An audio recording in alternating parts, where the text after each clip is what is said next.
अपनी मर्यादाएं और अपनी अपनी गहरी है। हर कोई अपनी तरह से देखता है अपने राम को। एक पिता अपने बच्चे को, अपने बालक को कंधे पर बैठा कर दिखा रहा है राम लला को। एक ऋषि, एक तपस्वी राम नाम का जाप करते हुए माला को फेरते हुए चला आ रहा है।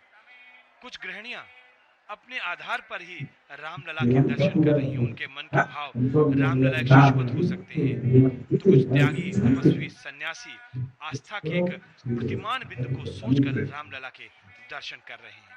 और यहाँ जितने भी लोग आ रहे हैं उनको लेकर एक मन के अंदर पंक्ति आ रही है। रामचरितमानस में गोस्वामी तुलसीदास ने श्री राम को केवल राजा नहीं बल्कि परब्रह्म का स्वरूप बताया है। तो उसमें एक भक्त के हिसाब से, उसके अनुसार क्या पंक्ति हो सकती है? राम काज कीने बिना मोहि कहा विश्राम। हनुमान जी ने ये बात कहते हैं कि जब तक राम कार्य को हम सफल नहीं कर लेते हैं तब तक मुझे विश्राम कहाँ। और ये तमाम उसी रूप में हैं। ये सब राम के दर्शन करने के लिए आ रहे हैं। और मुझे लगता है कि कई घंटों से लगातार अनवरत यात्रा करते हुए देश के अलग अलग हिस्सों से, प्रांतों से, क्षेत्रों से, कोई चार पहिया वाहनों से आ रहा है, तो कोई दो पहिया वाहनों से आ रहा है, कोई किसी और मार्ग से आ रहा है, कोई किसी और मार्ग से आ रहा है। एक ललक, एक उद्देश्य, एक मन में इच्छा, आशा को लिए हुए कि राम लला के दर्शन कर रहे हैं। और जब वो अपनी मंजिल पर पहुंच रहे हैं, जब वो अपने गंतव्य तक पहुंच जाते हैं, तो उनके मन में, उनके चेहरे पर जो भाव प्रकट होते हैं वो देखने लायक हैं। और ये सब कुछ हम भी देख रहे हैं और हम आप तक पहुंचा रहे हैं। और जैसा हमने आपको बताया कि राम सिर्फ राजा नहीं, राम परब्रह्म के स्वरूप। और तुलसीदास ने जब भक्ति मार्ग के उच्चतम मान बिंदुओं को स्थापित किया रामचरितमानस के माध्यम से, तब उन्होंने आध्यात्मिक सौंदर्य का भी वर्णन किया है। राम नाम मनोहर जब जपे तुलसीदास, मुक्ति द्वार खुले सुधा, कटे भव का हर पास। यानी कि यहाँ पर एक आध्यात्मिक सौंदर्य भी देखने को मिलता है। और जब हम रामलला के जन्म का वर्णन कर रहे हैं, तो राम जन्म की लीला, इतनी भव्यता से उसका वर्णन किया है गोस्वामी तुलसीदास जी ने।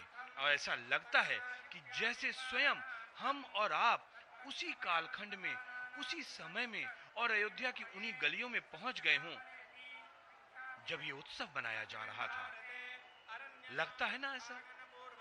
तो मित्रों और तमाम हमारे जो दर्शक हैं, उनसे एक बात जरूर कहना चाहूंगा, और ये मेरा स्वयं की अनुभूति और स्वयं के एहसासों को मैं आप तक पहुंचा रहा हूं। जिंदगी तो ऐसी है कि फुर्सत नहीं मिलेगी काम से।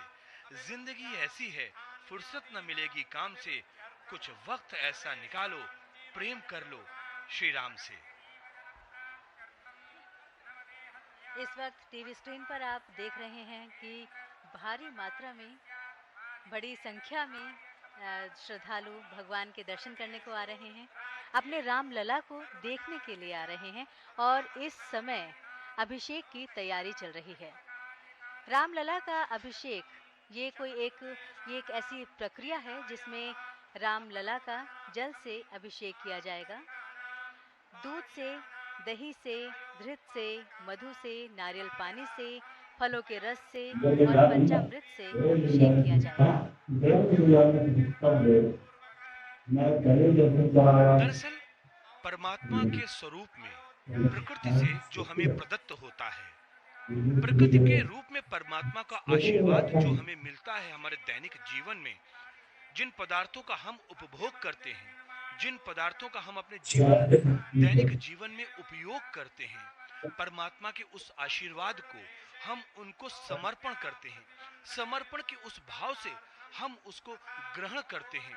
जब घर में भोजन बनता है, हम उसको प्रसाद स्वरूप में अर्पण करते हैं, तो दरअसल वो भोग हमारे लिए परमात्मा का प्रसाद हो जाता है। और ठीक इसी तरह से जो प्रकृति में बहुत पवित्रतम जिन वस्तुओं को, पदार्थों को हम मानते हैं, उन पवित्रतम पदार्थों को हम परमात्मा को समर्पित करते हैं। और समर्पित करने की इसी प्रक्रिया का नाम हम अभिषेक कह सकते हैं। अभिषेक केवल एक धार्मिक क्रिया नहीं बल्कि भक्ति, श्रद्धा और समर्पण का प्रतीक है। जब भक्त भगवान का अभिषेक करते हैं तो वो अपने मन की शुद्धि, शांति और भगवान के प्रति प्रेम प्रकट करते हैं। धार्मिक मान्यता के अनुसार अभिषेक करने से वातावरण पवित्र होता है और भक्तों को मानसिक शांति और सकारात्मक ऊर्जा प्राप्त होती है।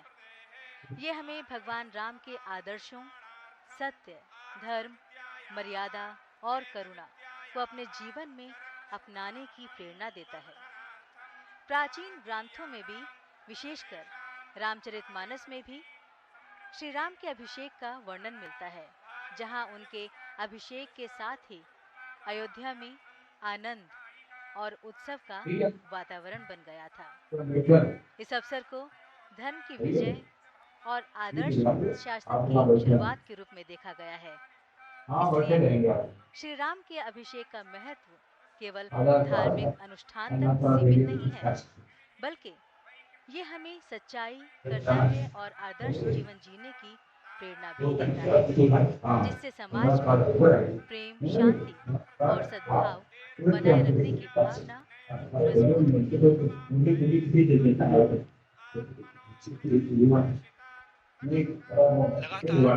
अनवरत रूप से निरंतर सजीव प्रसारण दूरदर्शन पर आप देख रहे हैं, और इस सजीव प्रसारण के माध्यम से हम आपको जितने भी आयाम हो सकते हैं राम जन्म के उत्सव के, उन तमाम आयामों तक हम पहुंच रहे हैं और दृश्य श्रव्य के माध्यम से हम आप तक पहुंचा भी रहे हैं। मंदिर का ये विहंगम दृश्य प्रथम तल पर स्थित राम परिवार यानी कि राम दरबार को कहते हैं, और 3 तलों का ये मंदिर आप बाहर से देख रहे हैं, और हम आपको इस मंदिर के बारे में भी बता रहे हैं। 3 मंजिला ये मंदिर भूकंप रोधी संरचना है। अगर आंकड़ों पर नजर डालें तो 392 स्तंभ और 44 दरवाजे हैं।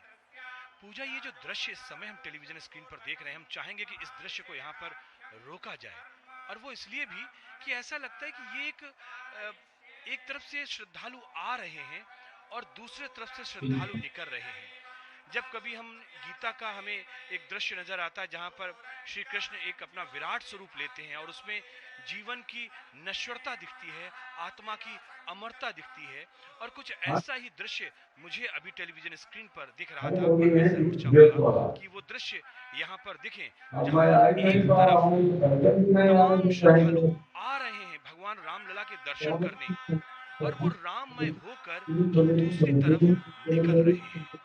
यानी कि एक तरफ जो तमाम भौतिक सुख सुविधाओं से लिप्त होकर भौतिक जीवन से मुक्त होकर जब आते हैं तो एक आध्यात्म की रस धारा में भगवान राम श्री राम लला के सौंदर्य से अभिभूत होकर यहाँ से हम निकलते हैं, और ये दृश्य हमारे मन को एक भौतिक के साथ साथ एक आध्यात्मिक सौंदर्य की अनुभूति कराते हैं। ये मंत्रोच्चार और ये जो परंपराएं, ये हमें प्रफुल्लित करती हैं, मन को प्रेरित करती हैं कि वाकई जीवन में सिर्फ भौतिकवाद नहीं है, ये जीवन सिर्फ अस्थि मांस की काया नहीं है, ये जीवन इससे कहीं आगे है। ये धर्म ध्वज की पताका जो लहलहा रही है, ये भगवा ध्वज अपने आप में अपनी कहानी बयां करता है। ये भगवा रंग जो सूर्य के उदयमान होने पर दिखता है, जो अग्नि के शिखरों में दिखता है, जो हमारे मन मस्तिष्क जब हम अपने चक्षुओं को बंद करते हैं तो ये भगवा रंग हमें दिखता है, और ये रंग इस सृष्टि के आधार में है, और यही रंग इस जीवन के जब विश्राम में आते हैं, जब आपका शरीर इस मिट्टी में मिल जाता है और आपको अग्नि प्रज्वलित की जाती है, जब आपका नश्वर शरीर इस मिट्टी में मिलता है, तब भी यही अग्नि होती है और यही ज्वालाएं होती हैं। और ये सब कुछ अनुभूति इसलिए हो रही है क्योंकि यहाँ पर एक आध्यात्म का वातावरण है, यहाँ पर एक आध्यात्मिक संदेश है, यहाँ पर एक आध्यात्मिक व्याख्या है, और वो उस आत्मा को तृप्ति देने के लिए जो आपके शरीर के अंदर है, जो आपसे कुछ मांगती है, कुछ चाह रखती है, और शायद उस आत्मा की यही चाह है कि हमारा इस परमात्मा से मिलन हो, हमारा मिलन हो ऐसे दिव्य धाम पर, जहां पर वाकई मेरे इस जीवन में आने का मुझे कुछ कारण पता चल सके। और ये हमारे शरीर के भीतर जो चेतना है, जो शरीर के भीतर प्राण